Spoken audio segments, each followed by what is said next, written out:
नमस्कार दोस्तों, मेरा नाम रविकांत भारती है। दोस्तों, आप लोगों के बीच मैं ईसाइयों के ऊपर जो हिंसा हो रहा है उसके ऊपर बात करने आया। याद रखिए दोस्तों, जो मेढक होता है, अगर उबला हुआ पानी में मेढक को रखेंगे तो मेढक तुरंत छलांग लगा जाएगा। लेकिन अगर मेढक को पानी में पहले से रख के और धीरे धीरे उबाले तो मेढक ऐसे अपने आप को टेम्परेचर के अनुसार बदलने की कोशिश करेगा। तो बात कर रहे हैं भारत में जो धीरे धीरे तानाशाही बढ़ रही है। मोदी सरकार जब से आई है तानाशाही धीरे धीरे बढ़ रही है, और तानाशाही बढ़ता है तो क्या होता है? वही होता है जो जर्मनी का हाल हुआ था।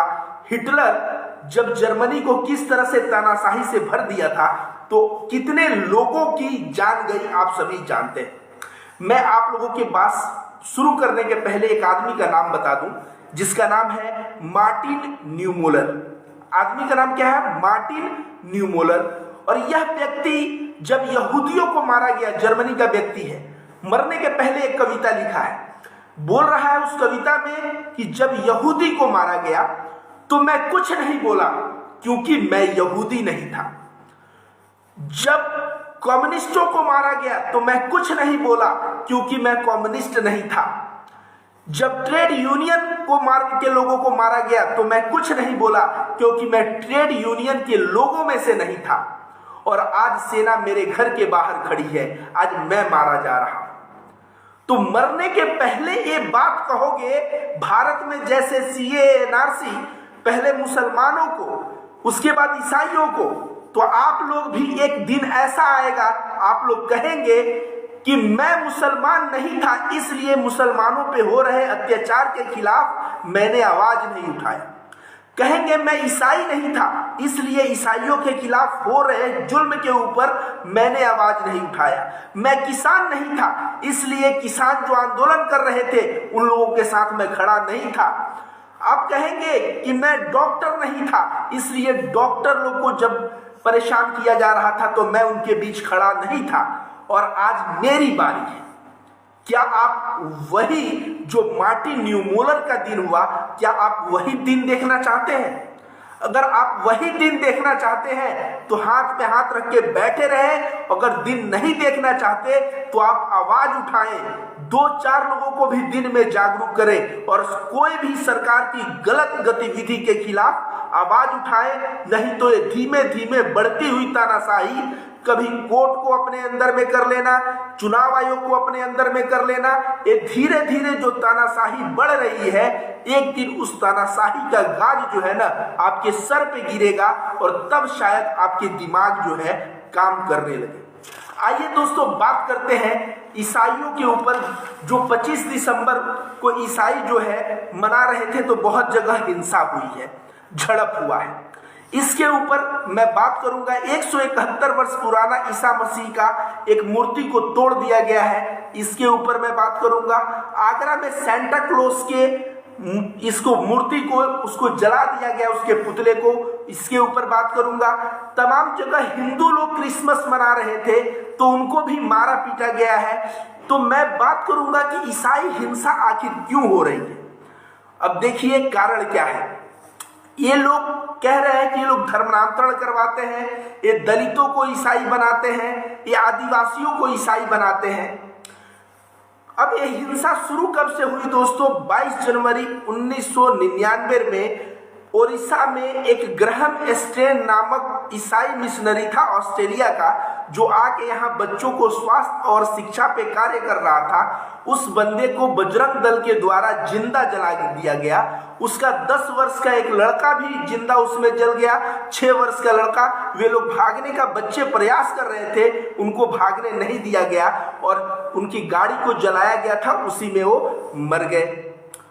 अब उस वक्त सरकार थी भारतीय जनता पार्टी की और एल.के. आडवाणी ने एक वाधवा कमीशन बैठाया और वाधवा कमीशन का रिपोर्ट आता है कि जो ग्रैम स्टेन थे ये कभी भी धर्मांतरण नहीं किए हैं। ये जिन जिन इलाके में काम किए हैं वहां ईसाइयों की संख्या में कोई वृद्धि नहीं है। उसके बाद भाजपा की सरकार है, बजरंग दल को बताया एक लीगल और सेवा का कार्य करने वाला एक दल है, ये हो ही नहीं सकता।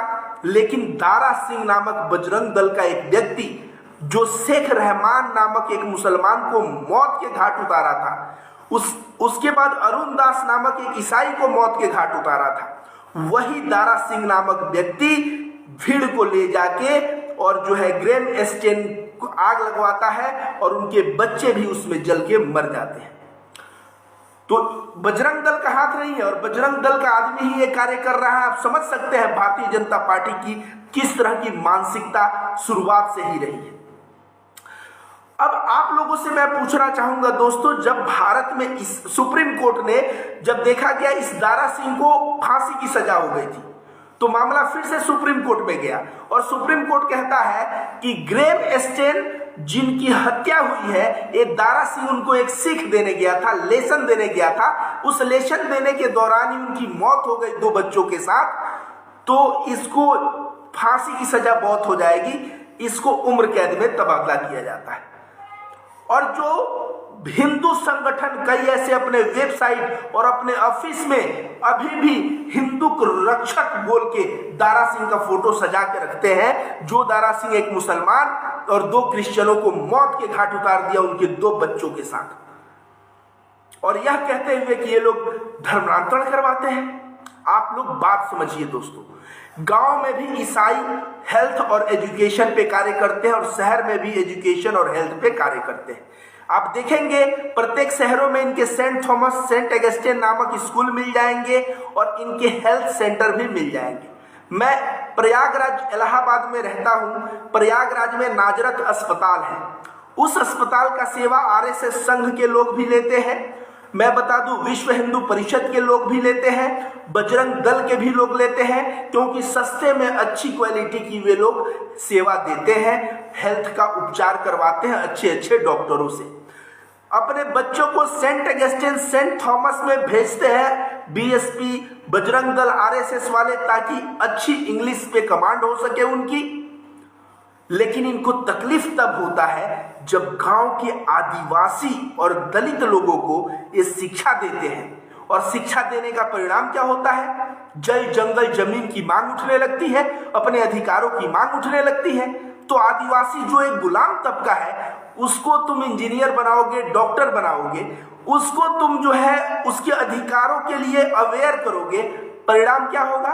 परिणाम इन संघियों को और बजरंग दल वालों को अच्छा नहीं लगेगा और धर्मांतरण के नाम पे इसी तरह से हिंसा होगा। जी हाँ, मैं कह दूं धर्मांतरण तो एक बहाना है। आदिवासी शिक्षा पा रहा है, दलित शिक्षा पा रहा है, अपने अधिकारों की आवाज उठा रहा है, और ये जो है ये विश्व हिंदू परिषद और बजरंग दल के लोगों को पसंद नहीं। 1971 के जनगणना के अनुसार दोस्तों मैं आपको बता दूं, ईसाइयों की संख्या 2.6% थी। 1981 में 2.44%, 1991 2.34%, 2001 2.30%, 2011 2.30%। मतलब 1971 में 2.60% से 2011 में 2.30% जिनकी संख्या हो गई है, क्या यह संख्या जो है बहुत बड़ी संख्या हो गई है?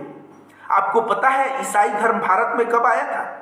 सन 52 में। सन 52 मतलब आज से 1970 वर्ष पहले ईसाई धर्म भारत में आ चुका था। मतलब अमेरिका और इंग्लैंड से भी पहले ईसाई धर्म भारत आया था। किसके साथ? Saint Thomas. जब मालाबार तट पे सेंट थॉमस उतरे थे तो ईसाई धर्म तब से, और ये 1952 सालों में ईसाई इतना फैला है कि उसकी संख्या कितना है? 2.3%। अगर फैला होता तो आज तो 80% रहते। लेकिन अब इन लोगों को कहना है धर्मांतरण करते हैं, तो धर्मांतरण करते हैं तो संख्या बढ़नी चाहिए, परसेंटेज बढ़ना चाहिए, लेकिन परसेंटेज तो कम होता जा रहा है। आप लोगों को एक बात बता दूं, एक चीज आप लोग समझ जाइए, भारत का संविधान जो है ना, एक किसी भी धर्म को अपनाने और धर्म को प्रचार करने की पूर्ण रूप से स्वतंत्रता देता है। अगर कोई हिंदू है तो अपना गीता का प्रचार करे, उपनिषद का प्रचार करे, कोई मुस्लिम है तो अपने इस्लाम का प्रचार करे, कोई क्रिश्चियन है, ईसाई का, बौद्ध धर्म वाले अपने बौद्ध धर्म का प्रचार करें। 4 लोग अपना अपना धर्म का प्रचार करें, जो धर्म लोगों को अच्छा लगेगा उस धर्म में लोग समाहित होंगे।